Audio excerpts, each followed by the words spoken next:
Alors, bonsoir à tous, heureux de vous retrouver, chers amis. On est le jeudi soir, 29 octobre 2020, 20h21, heure du Québec. Heureux de vous retrouver, j'espère que vous allez bien. Avec une nouvelle qui m'a été partagée par un abonné que je salue, Fabien, de Lombardie, qu'on salue, et toute sa famille. Le quotidien de l'écologie. Et c'est aujourd'hui que ça a été publié. Non, hier que ça a été publié. Le plus grand dépôt de méthane gelé au fond de l'Arctique commencerait à se libérer. Imaginez-vous. On est vraiment, comme diraient les cousins, mal barrés. Le journal britannique The Guardian a révélé jeudi 27 octobre, donc la veille, que des scientifiques ont trouvé des preuves que les dépôts de méthane gelés dans l'océan Arctique, connus sous le nom de géants endormis du cycle du carbone, ont commencé à être libérés sur une large zone située au large de la côte de la Sibérie orientale. Des niveaux élevés de ce puissant gaz à effet de serre ont été détectés jusqu'à une profondeur de 350 mètres dans la mer de Laptev, près de la Russie. L'équipe de scientifiques à bord d'un navire de recherche russe a également révélé en surface des concentrations de gaz 4 à 8 fois supérieures à la normale. Cette information a suscité l'inquiétude des chercheurs quant au déclenchement d'une nouvelle boucle de rétroaction climatique qui pourrait accélérer le rythme du réchauffement planétaire, rien de moins. Donc on est vraiment à la croisée des chemins. On voit la crise environnementale, la pollution, qui atteint des niveaux scandaleux.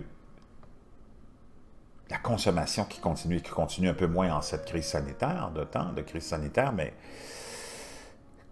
notre économie qui est basée sur la consommation effrénée, crédit, endettement. Pillage de ressources naturelles, exagération totale dans la pêche. On en parle depuis des décennies de surpêche. Les océans sont utilisés comme des poubelles par les industriels, puis par les individus aussi. C'est difficile de contrôler le comportement de chacun.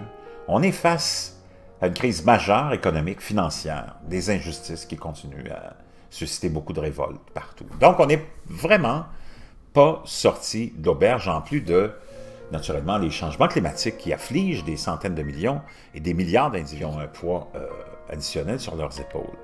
Ne pas s'alarmer, il n'y a pas d'évidence pour l'instant d'une augmentation des émissions de méthane en Arctique, apparemment. En effet, le méthane induit un effet de serre 80 fois plus important que le dioxyde de carbone sur 20 ans. Pour l'instant, il est peu probable qu'il y ait des conséquences majeures sur le réchauffement climatique, mais le fait est que ce processus a été déclenché. Ce dépôt d'hydrate de méthane sur les pentes de la Sibérie orientale ont été perturbés. Le processus de libération de ces gaz dans l'atmosphère va se poursuivre, a déclaré le scientifique suédois Örjan Gustafsson. De l'Université de Stockholm à The Guardian, la déstabilisation de ces hydrates de l'Arctique a été classée par le Service géologique des États-Unis comme l'un des 4 grands scénarios les plus graves du changement climatique planétaire.